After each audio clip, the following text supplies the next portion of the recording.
Hey, what is up guys, MTBHD here, and in front of me I have two phones, the iPhone 7 Plus and the iPhone 7. And I don't do that many live unboxing style videos every year, but this is definitely one of them. And you'll notice I have the matte black iPhone 7 Plus and the jet black, so the super glossy iPhone 7. So I'm going to take a look at both of these and we'll actually compare them and hopefully get a better idea of which one you might want to get if you're considering one of the two new colors. But yeah, this is the retail box experience, and this is exactly what you're going to get if you buy an iPhone 7. So they're both 256 gig iPhones.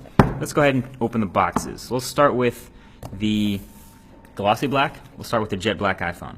You notice it's a black box. If you buy a jet black iPhone, you'll get one of those rare black Apple boxes. And right off the bat, you don't get the phone at the top.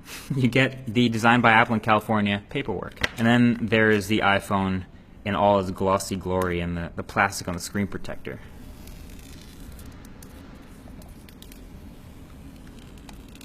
And that is about as fingerprint free as this iPhone will ever be, but there it is. And we'll go ahead and put this on the side and see what we get in the box. Number one, you get your ear pods, not AirPods. These are your lightning attached earbuds. Well, first of all, here's your dongle, your adapter. This is your lightning to 3.5mm headphone jack adapter. And it's $9 if you lose this, but it's sold in the Apple Store. And then yeah, these are your lightning earbuds.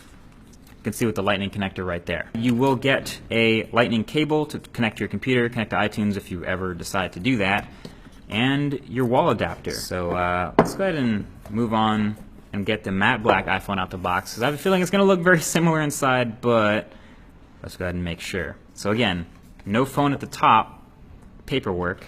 Move that to the side, and you get the iPhone. So matte black obviously looks super clean as well. This is a phone that is going to show fingerprints too, but not in quite the same way as the super glossy iPhone. On the larger phone side, you do have the dual cameras on the back that we showed in that first hands-on video. And then of course, if you compare it to another bigger phone like say the Galaxy S7 Edge, you'll notice it's still a lot bigger because it carries that much bigger bezel. I'm going to actually boot this one up and see what we get as far as iOS 10's first boot. But yeah, it's still carrying a big old forehead, big old chin, the new capacitive home button, and I can confirm that when it's off, it doesn't move at all, which is kind of an interesting sensation. Let's go ahead and boot into iOS 10 and set it up for the first time. I speak English. Hey Siri. Hey Siri. Okay, so this is definitely a new step. It's telling me to meet the new home button. So obviously on the iPhone 7, you have the home button that does not move. It's just a piece of glass, and it's pressure sensitive. So when we get started here, we'll be able to choose how much, I guess, pressure feedback or with the Taptic engine will feel when we press it. So 3 is a really firm click response. 2 is a default somewhere in the middle.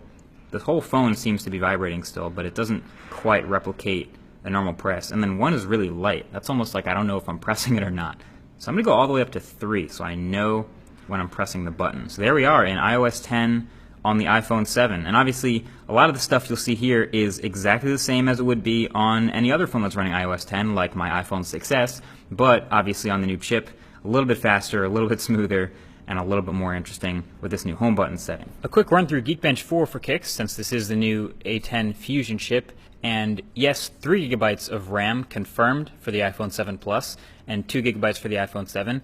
But yeah, you can see the final score is pretty great, especially the multi-core, right up there, actually above Snapdragon 820 devices. But yeah, there you have it. That is your first look at the iPhone 7 in your jet black and your matte black, and a good look at the differences between them.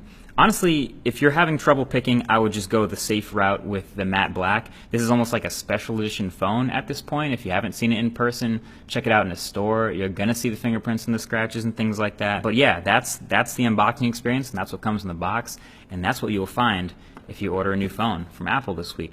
Either way, that's been it. Thanks for watching. Leave a thumbs up if you want to see more unboxing stuff like this in the future, and I'll talk to you guys in the next one.